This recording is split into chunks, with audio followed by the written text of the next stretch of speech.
பிப்ரவரி 21. எலிப்பந்தயம். நடுகிறவனும் நீர்ப்பாய்ச்சுகிறவனும் ஒன்றுதான்.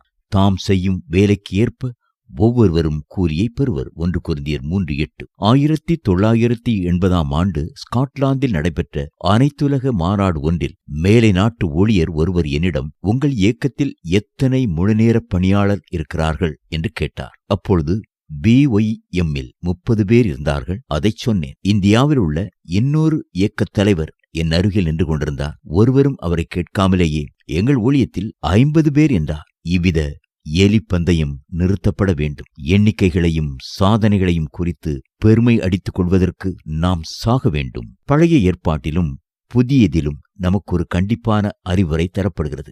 ஞானி தனது ஞானத்தை குறித்து பெருமை அடித்துக் கொள்ள வேண்டாம். பலவான் தனது பலத்தை குறித்து பெருமை அடித்துக் கொள்ள வேண்டாம். செல்வந்தன் தனது செல்வத்தை குறித்து பெருமை அடித்துக் கொள்ள வேண்டாம். பெருமை பேசுகிறவன் கர்த்தரில் மட்டுமே பெருமை பேசட்டும். எரேமியா 9:23-24.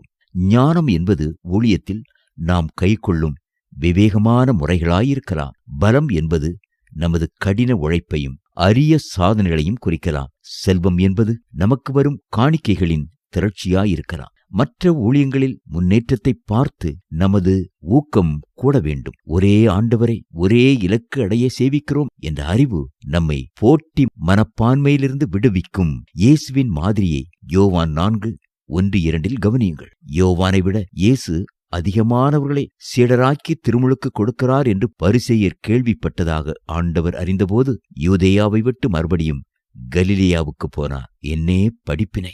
இதுவல்லவோ பண்பு! இதே தத்துவத்தில்தான் திருத்தூதுவர் பவுலும் செயல்பட்டார். அவரது சாட்சியை கவனியுங்கள். கடவுள் வரையறுத்து கொடுத்த எல்லைக்குள்ளேயே இருப்போம். அதை மீறி செயல்பட மாட்டோம். 2 கொரிந்தியர் 10:13. பிற ஊழியங்களின் வெற்றிகளில் மகிழ கற்றுக்கொள்ள வேண்டும். சந்தோஷப்படுகிறவர்கள் உடனே சந்தோஷப்படுங்கள். ரோமர் 12:15. சவுல் தாவீது சரித்திரம் போல் கடவுள் மூத்த ஊழியம் ஒன்றை கடந்து புதிய ஊழியம் ஒன்றை ஆசீர்வதிக்கலாம். ஆனால் நாம் பொறாமைக்கு இடம் கொடுத்துவிடக்கூடாது. பொறாமை ஓர் எறும்புருக்கி. நீதிமொழிகள் 14:30. பந்தயங்களிலும் விளையாட்டுகளிலும் காணப்படும் ஆரோக்கியமான போட்டி மனப்பான்மை வரவேற்கத்தக்கது.